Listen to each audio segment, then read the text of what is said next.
नमस्कार, आप देख रहे हैं के न्यूज। मैं हूं आपके साथ सूरी चौहान। उपचुनाव की जमीन तैयार, यानी कि तारीखों का ऐलान। उत्तर प्रदेश में लोकसभा चुनाव के नतीजे आने के बाद अब एक बार फिर से चुनाव की जमीन तैयार हो गई है और राज्य में अब 9 विधानसभा सीटों पर उपचुनाव होने की संभावनाएं तेज हो गई हैं।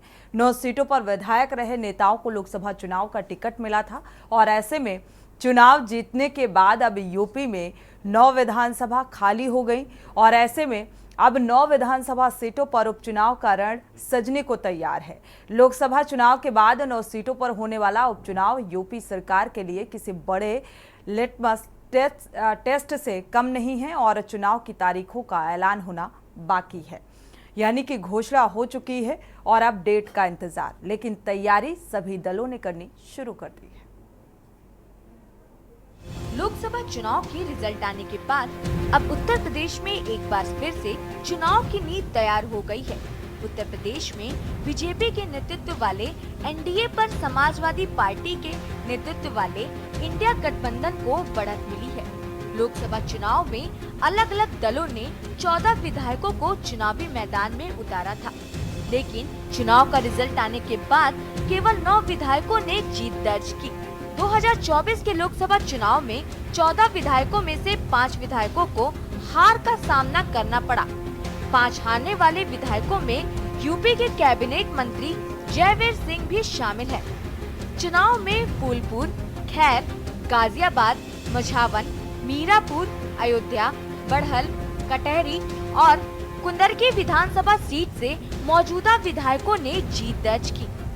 बीजेपी और उसके सहयोगी दलों यानी एनडीए की ओर से सबसे ज्यादा 8 विधायक चुनावी मैदान में रहे।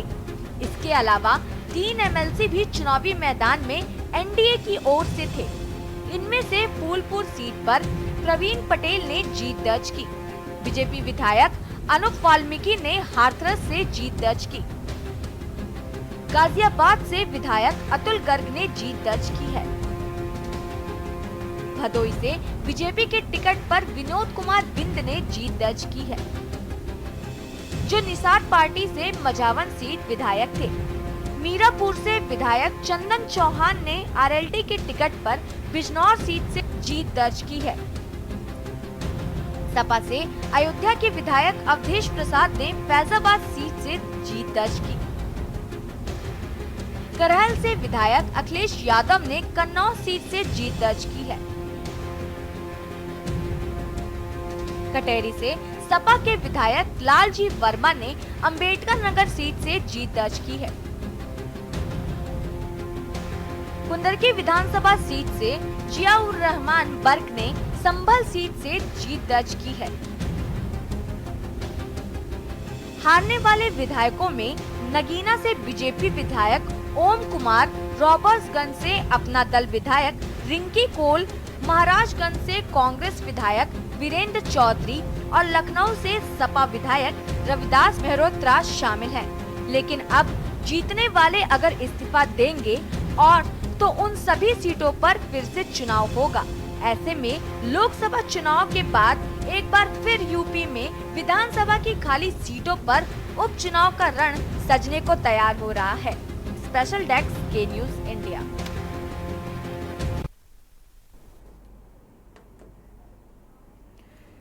तो जाहिर सी बात है अब उपचुनाव की तैयारी, क्योंकि विधानसभा सीटें जो खाली हुई उनको लेकर अब उपचुनाव की तैयारियां, और इस पर विस्तार से चर्चा करेंगे। हमारे साथ खास मेहमान जुड़ चुके हैं, लेकिन इस वक्त एक बड़ी खबर सामने आ रही है। रूबरू करा दें इस खबर से। लखनऊ से अहम खबर, पीडब्ल्यूडी मंत्री जितिन प्रसाद ने इस्तीफा दिया है। अहम खबर सामने आ रही है लखनऊ से। मंत्री और एमएलसी दोनों पदों से जितिन का इस्तीफा। सांसद बनने के बाद केंद्र में राज्य मंत्री बनाए गए हैं। तो राज्य मंत्री जितिन प्रसाद का एमएलसी पद से इस्तीफा, यानी कि ये पद अब खाली हुआ।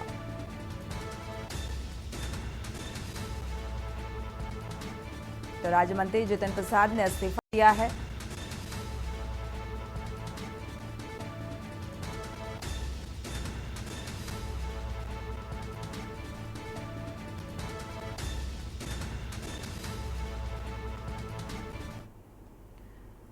और इसी बीच एक और अहम खबर मैनपुरी से सामने आ रही है। आपको बता दें, करहल से अखिलेश दे सकते हैं इस्तीफा। अखिलेश यादव ने सैफई के नेताओं के साथ मीटिंग भी की और मीटिंग के बाद अखिलेश यादव ने ये फैसला लिया है। सूत्रों के हवाले से अहम खबर सामने आ रही है। लखनऊ पहुंचकर करहल सीट से इस्तीफा देंगे और कन्नौज सांसद रहकर जनता की आवाज बुलंद करेंगे, क्योंकि कन्नौज से जीत हासिल करने के बाद अब करहल से इस्तीफा और कन्नौज की जनता के साथ नजर आएंगे। जो अहम खबर सामने आ रही है,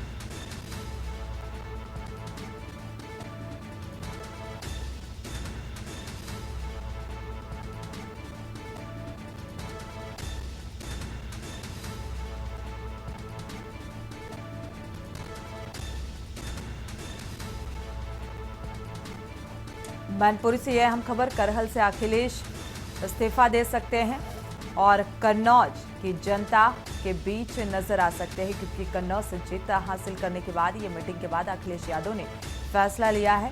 सूत्रों के हवाले से यह अहम खबर सामने आ रही है।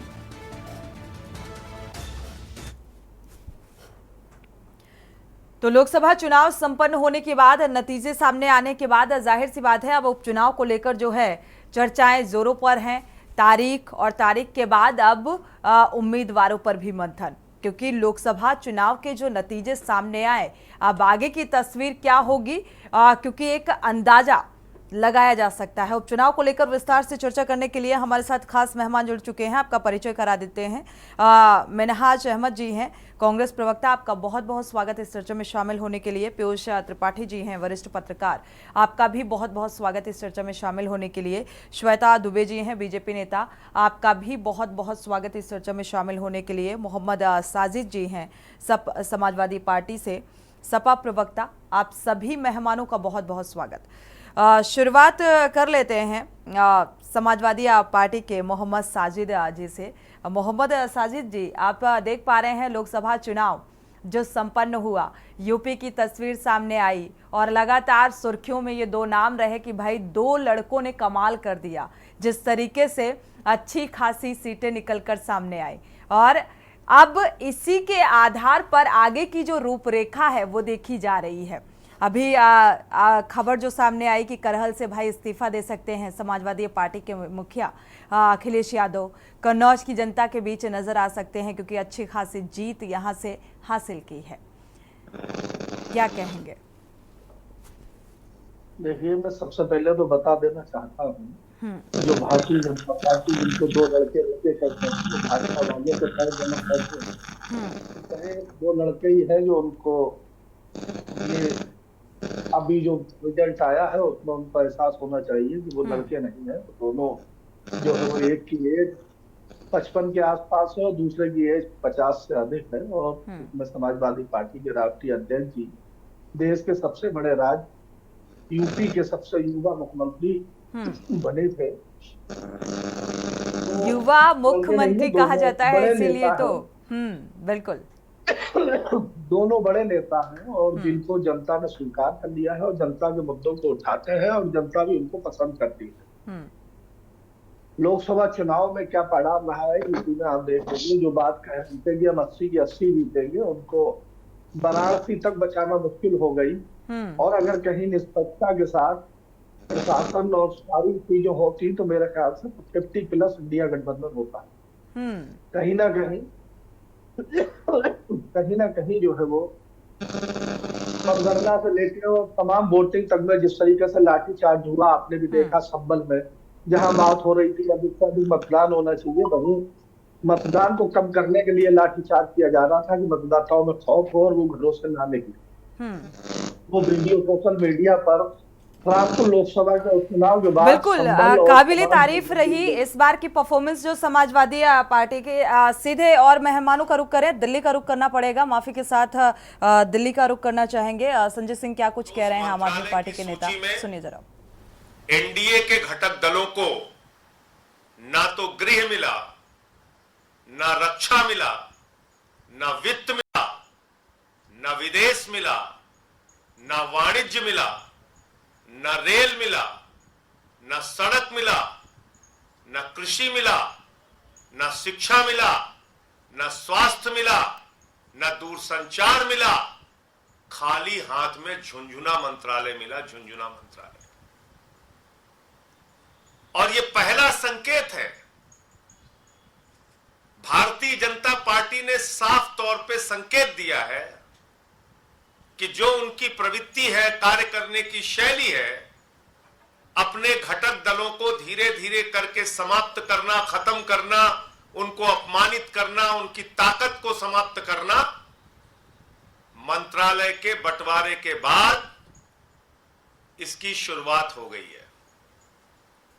हमने पहले भी ऐसा देखा, जब वे नवीन पटनायक जी के साथ थे, उनके साथ क्या बर्ताव किया। उद्धव ठाकरे जी की तीर कमान चुरा ली, महाराष्ट्र में उनकी पार्टी तोड़ दी। शरद पवार जी की घड़ी चुरा ली, मध्य प्रदेश में सरकार गिराई, कर्नाटक में सरकार गिराई, उत्तराखंड में गिराई, अरुणाचल में गिराई, गोवा में जोड़ तोड़ करके बनाई, महाराष्ट्र में सरकार गिराई।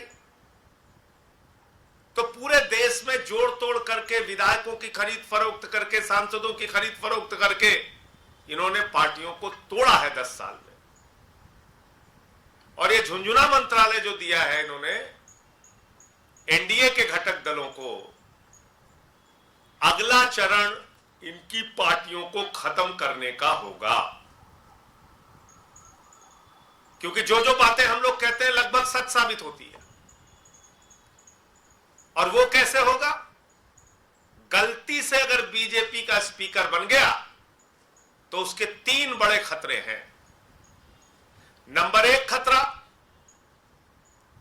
बाबा साहब डॉक्टर भीमराव अंबेडकर जी के द्वारा लिखे गए संविधान की धज्जियां उड़ाई जाएंगी। नंबर 2 खतरा, एनडीए के घटक दलों को, टीडीपी को। तो आप नेता संजय सिंह को आप सुन पा रहे थे। जाहिर सी बात है वो तमाम महत्वपूर्ण पद जो पहले से डिमांड की जा रही थी, जो घटक दल साथ आए बीजेपी के और सरकार बनी, इसके बाद मंत्रालयों को लेकर लगातार कयासबाजी, जो महत्वपूर्ण मंत्रालय थे वो जस के तस, यानी कि जिनके हाथों में थे उन्हीं के हाथों में नजर आ रहे हैं और इसको लेकर कटाक्ष करते हुए नजर आए। चर्चा में वापस लौटते हैं, हमारे साथ खास मेहमान जुड़े हुए हैं। श्वेता दुबे जी का रुख कर लेते हैं। श्वेता दुबे जी, उपचुनाव को लेकर क्या कुछ तैयारी बीजेपी की नजर आ रही है लोकसभा चुनाव के नतीजे आने के बाद?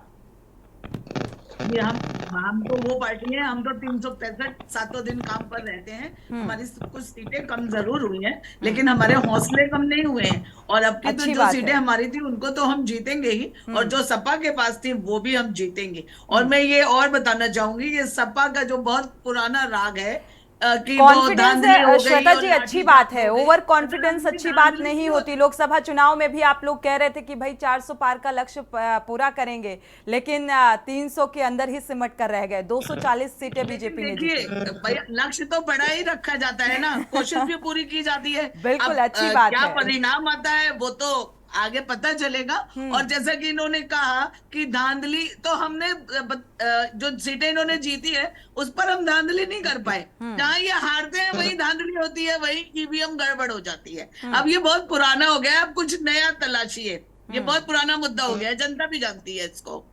चलिए, और रही सपा की सीटें बढ़ने के बाद, जबकि अभी फर्रुखाबाद से एकदम कांटे की टक्कर हुई और हमारे भाजपा के ही प्रत्याशी जीते, लेकिन उसके बाद भी जो इनके द्वारा पोषित अराजक तत्व है उनका मनोबल इतना बढ़ा कि उन्होंने एक सिपाही को खनन उसमें अपनी जीप से कुचल दिया। तो आप देखिए, जैसे ही इनकी सीटें बढ़ेंगी प्रदेश में बढ़ेगा अराजकता। इसमें दोषी बहुत सारे लोग हैं। आप जो एग्जाम्पल दे रही हैं कि खनन में कुचल दिया, ट्रैक्टर से कुचला गया, आप उस घटना का जिक्र कर रही हैं, लेकिन यहाँ पर खनन माफिया इतने सक्रिय क्यों हैं, इस बात पर भी ध्यान देना होगा। और अल्टीमेटली जिम्मेदारी हो जाती है यूपी सरकार की। श्वेता जी, इस बात से इत्तेफाक रखती हैं? जी, चलिए प्रतिक्रिया ले लेते हैं। कांग्रेस प्रवक्ता भी हमारे साथ जुड़े हुए हैं, मिनहाज अहमद जी। मिनहाज अहमद जी, क्योंकि अब जो 9 विधायक हैं वो सांसद बन चुके हैं, ये पद खाली हैं, उपचुनाव की क्या कुछ तैयारी, क्या प्रतिक्रिया? उपचुनाव में इंडिया गठबंधन के प्रत्याशी बम्पर वोट से जीतेंगे। देश की जनता भारतीय जनता पार्टी सरकार को नकारी है। भारतीय जनता पार्टी की सरकार सिर्फ जुमला देकर सत्ता पे काबिज होना चाहती है। हम्म, आज बेरोजगारी इतना ज्यादा है, आप देखिए है कि नेट के परीक्षाओं में छात्र प्रदर्शन कर रहे हैं, हम्म, मगर ये भारतीय जनता पार्टी के नेताओं के कान में जूं नहीं रेंग रहा है।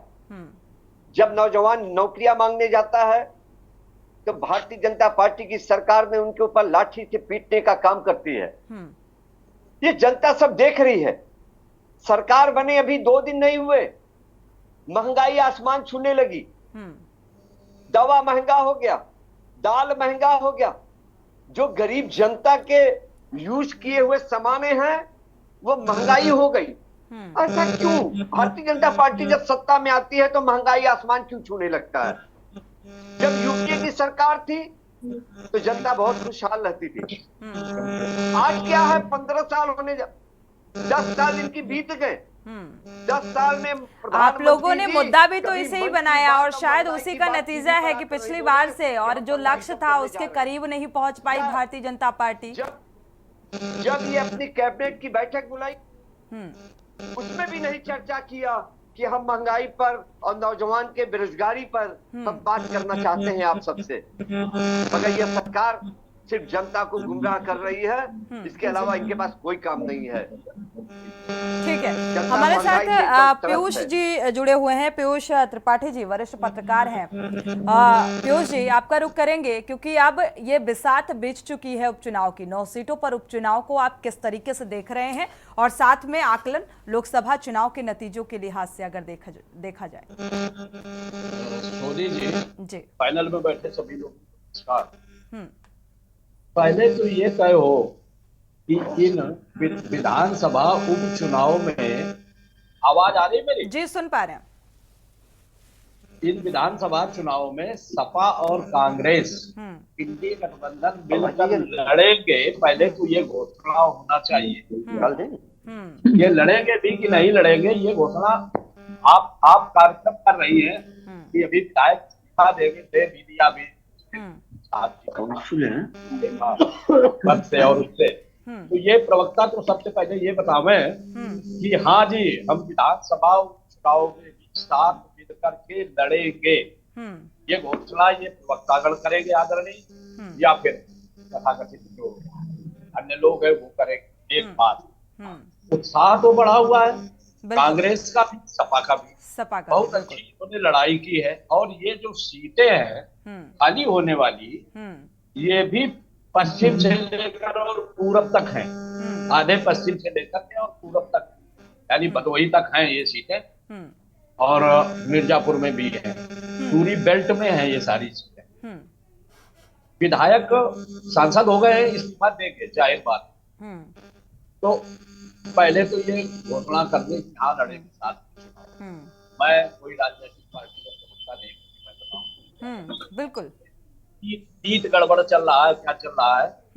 लोगों ने वोट दिया है, अब नए उत्साह हुए हैं, तो ये घोषणा तक नहीं हो जाती कि इंडी गठबंधन ये विधानसभा की सीटें तब तक मैं कुछ भी क्या कह सकता हूँ।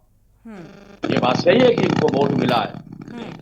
बिल्कुल, ये बात सच है कि इस बार लोकसभा चुनाव के जो नतीजे निकलकर सामने आए उससे कॉन्फिडेंस लेवल बढ़ा है, क्योंकि जो उम्मीदें थी लग रहा था कि भारतीय जनता पार्टी के खाते में अच्छा खासा जो लक्ष्य है उसको छुएगा ये आंकड़ा, लेकिन फिलहाल तस्वीर बिल्कुल विपरीत नजर आई है। यहाँ पर हमारे साथ मोहम्मद साजिद जी जुड़े हुए हैं। मोहम्मद जी, देखा जाए तो जो सवाल ये पीयूष जी का भी है कि भाई उपचुनाव में 9 चुनाव जो है सीटें खाली हो रही हैं, जो विधायक सांसद बने, अब उपचुनाव की जो रूपरेखा होगी, रणनीति होगी, वो कैसे होगी? क्या गठबंधन के साथ ही उम्मीदवार उतरेंगे, साथ मिलकर उपचुनाव लड़ेंगे? इसके लिए पार्टी का राष्ट्रीय नेतृत्व तय करेगा। बाकी हम लोग इंडिया गठबंधन में है। अभी भी 4 लोकसभा के साथ 4 यूपी की विधानसभा में उपचुनाव हुआ था, और उस उपचुनाव में 1 सीट कांग्रेस के पास थी, और उसमें से हमने 1 सीट भाजपा से छीनी है, और 2 सीटों पर समाजवादी पार्टी ने कब्जा किया, जिसमें एक दुग्धी विधानसभा है रॉबर्ट्सगंज में, और दूसरी विधानसभा है गैसरी बलरामपुर में, और 2 विधानसभा उसमें से चारों की चार विधानसभा भाजपा और भाजपा के जो घटक है उसमें एक अपना दल है, इसके पास थी रुद्धि और बाकी भाजपा के पास थी। तो समाजवादी पार्टी इंडिया गठबंधन ने 2 विधानसभाओं पर जीत दर्ज की है और 2 भाजपा के पास है, जिसमें एक बदरौल है और लखनऊ उत्तर विधानसभा है। बाकी अभी फिर जो 9 विधानसभाओं पर चुनाव होने हैं यूपी की, और 9 में से 4 समाजवादी पार्टी के विधायक सांसद बने हैं। तो हम लोग इन 9 की 9 सीटों पर इंडिया गठबंधन एक बार फिर चुनाव। चलिए, माफी के साथ आप सभी मेहमानों का बहुत बहुत शुक्रिया, क्योंकि समय इजाजत नहीं देता कि चर्चा को आगे बढ़ाएं। फिलहाल